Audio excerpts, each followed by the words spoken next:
So this is my custom 3-stage DIY water filtration system, and the plan for the video is to go through my particular situation and describe what I did in a little bit detail so you understand what the finished product is. So just to back up history-wise, it took me a fair amount of time, a couple months, and quite a few hours of research to figure out what exactly I wanted to do with my drinking water. And I've lived in my house for a little over 4 years, and we started buying spring water in 2.5-gallon jugs, and we drink about 10 gallons a week between now 3 people. So at the time, each 2.5-gallon jug was about $1.79 or $1.80, and while the cost wasn't bad, and that's like 75 cents a gallon for spring water, just the whole feasibility of getting all that water and lugging around and going to the grocery store every 2 weeks and loading up. I mean, I used to go there and buy like all their water. So I'd take a grocery cart and buy like 15 of those things, so like 30, 40 gallons at a time, and it just became, well, a pain in the ass. So now that water today has gone from right around $1.80, if I remember correctly, 4 or 5 years ago, to now it's like $2.60. So it's gone up, what is that, 40%, something like that. So it's just, cost-wise, just not worth it anymore. So I started looking for solutions, and basically this video is about what I did for my situation. And in between where I'm at now and buying actual spring water, I got a Berkey Light. So this is a gravity-fed 2-candle water filter system, if you will. And this was a better situation, obviously, because you can just fill this at home, filter your city water, and this does a very good job in terms of what a gravity filter will do. The candles aren't in there, they're black, but after a while, again, it's just kind of a pain to fill this all the time, and cleaning the filters, and the inside of this thing gets kind of messy and scuzzy. You can kind of see it, but so I ditched this and did further research, and I came to this. So what I'll do is I'll pause the video a few times, and I'll go through and go piece by piece and tell you exactly what's involved here, and link everything in the description box below. So all the housings, filters, and the equipment you can go through and check out yourself. Before I do that, I'll just say that to buy this same Dalton 3-stage system, it's about $400, and all total, everything included, I got, including all the tubing and the faucet, I was around $200. So that's quite a bit of savings for my particular situation. So one thing I should say too is my goal in doing this was to get the best tasting water possible in the most economical way, and also the best tasting. So I was trying to recreate the same spring water that I had been buying. And one option in doing that is to do a reverse osmosis system, but reverse osmosis system will remove everything from the water, so basically brings you to naked water, neutral, and I don't really like the taste of that, so I like hard water, the taste of hard water. And your particular filtration setup is going to be different based on your water. So if you have well water, or I'm in the city, and the water source that the city puts out that I get to my house is actually pretty good. It comes from an underground aquifer, and so it has natural mineral content, and the total dissolved solid content is around 300. So, albeit hard on your house and your water softener and stuff like that, it's actually okay tasting water. But of course, they have to add fluoride and chlorine to get it to your house. Obviously, the point of the filtration is to get rid of that. So I'll go through each one of these guys and show you what they do. So these are the 3 filters. They're all 10-inch Dalton candles. So each one of these candles screws into each of the top of the housing. So one of the reasons why I chose these over other brands or types of water filters is you can take these out and clean them. So they basically just screw in the top, and then obviously the water comes in, and this side goes down and through the housing container on the bottom, goes through the filter and out the other side. And one of the benefits of using this type of system is that once the flow rate or the filter starts to clog a little bit, starts to slow down, then you can go through and you can clean these with like a Scotch-Brite pad or something like that to scrape all the anything that's collected on the outside. I don't remember exactly how many gallons these can filter. I'll put the link in the box below, but I believe these 2 guys are around 3,000, 5,000 gallons, something like that each. So you can really prolong the life of your system through something like this, whereas traditional, what's it called?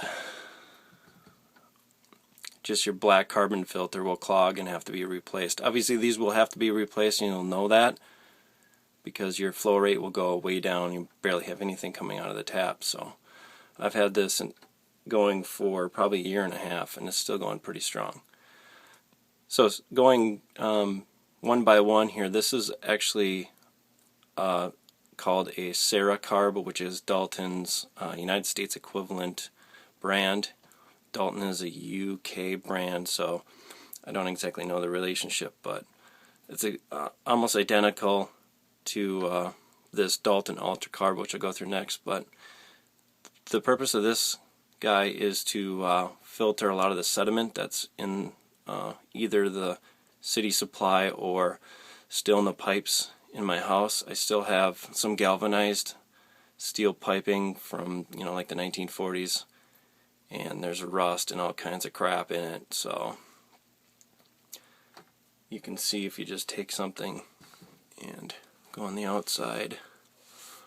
Last cleaned this a few months ago, so it should have some rust like on it. It's not too bad, can't really see, but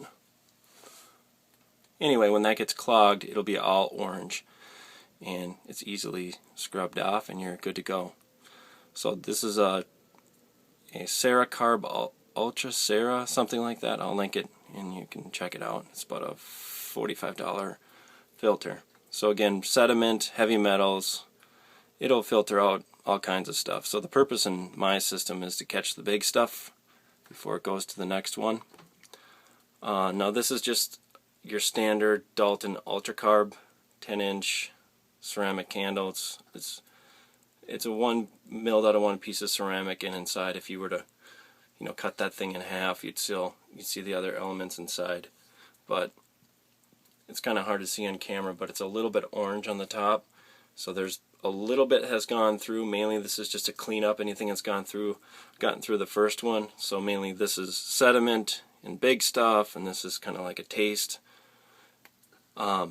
before it goes to the last one, which is a Dalton fluoride filter. So that's the B2 fluoride filter. Works obviously a lot different than a ceramic candle. This is filled with activated alumina. One thing about fluoride in water, it's difficult unless you have RO to get that stuff out. So this isn't 100% effective. I believe it's around 90, something like that. So I'll take what I can get. This doesn't last as long. You have to replace that every year or so. I'm still on my first one, so I'm lazy and I need to replace that.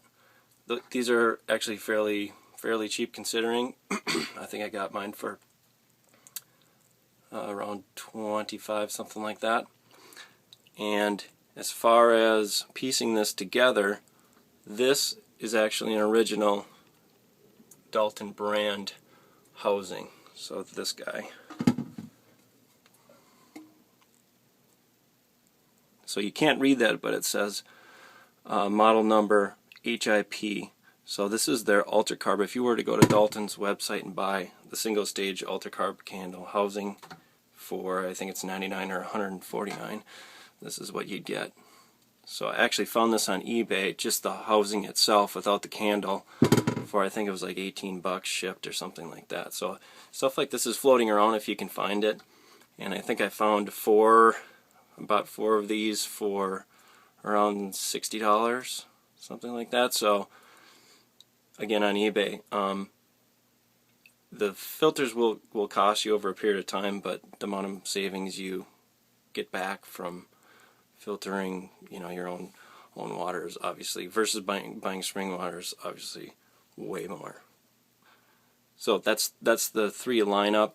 Now just to back up, there's a valve on the top. Basically what I did was take the water that comes in through the piping from the city comes into my house and it splits off. One goes over to the water softener, the other goes out to my hose. So I just took and tapped right into that line going out to the hose, and this is a 3/8 outer diameter food grade plastic tubing, which is also in the link below, and you can research what you want to do with your situation. This worked best for me. It made the most sense. And as you can see, I just fed it through with the fittings. Everything works pretty slick. These are actually push-on fittings, so there's no need for screws or anything like that. You just need some of the Teflon tape to go around the top of the candles and also on these fittings so everything's nice and secure and doesn't leak. So 1, 2, 3, those are the stages, and then this splits off. And I'm in my basement here under my kitchen, so this runs right up under the faucet. So lots of times these will be found right under the kitchen faucet in the cabinet. I decided to just put mine on the wall in the basement, so it's really easy to get to. I can shut the water off really quickly here, change these out. I also have another shut off upstairs under the sink. So if you see an under sink system, this is actually a custom version of that. And what I'll do next is I'll just run upstairs and I'll show you how it comes out and a little bit about the total dissolved content in the water. So I'm at the kitchen sink. This is the faucet I picked out from the same place I got the filter housings and a few of the candles. Just bought it to match the kitchen sink. Pretty cheap. I think it was under $20, around $20, something like that. So you can see how fast this comes out. It's not bad. I actually tested it and timed it. It's just under a half-gallon minute flow rate. So it's not, it doesn't blast out like a kitchen sink, anything like that. So the one way you can tell with this type of system, when the filters need to be either cleaned or replaced, is this will slow way down. And if you're a nerd like me, you can obviously test that, but you can tell this kind of, starts to really die off. So that's all the way out.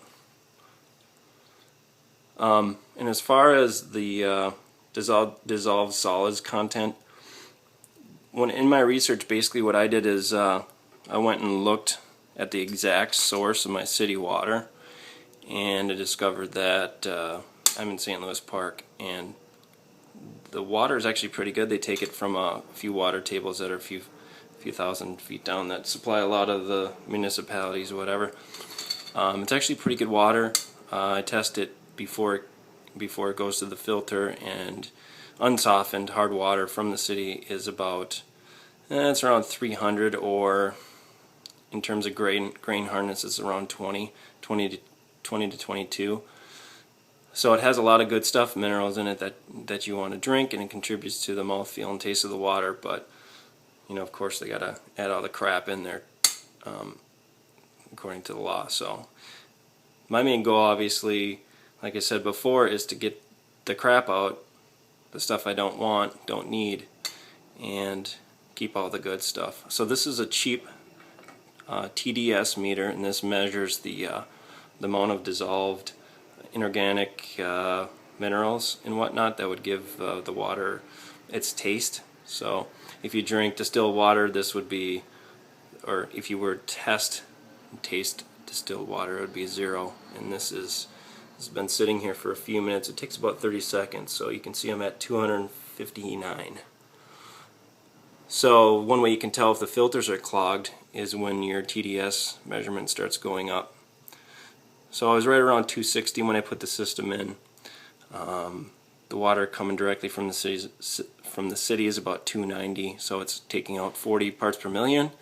Whatever that is, part of it's probably just the distillates and some of the rust and whatever's in the piping, and it might be getting some other inorganic stuff in there too.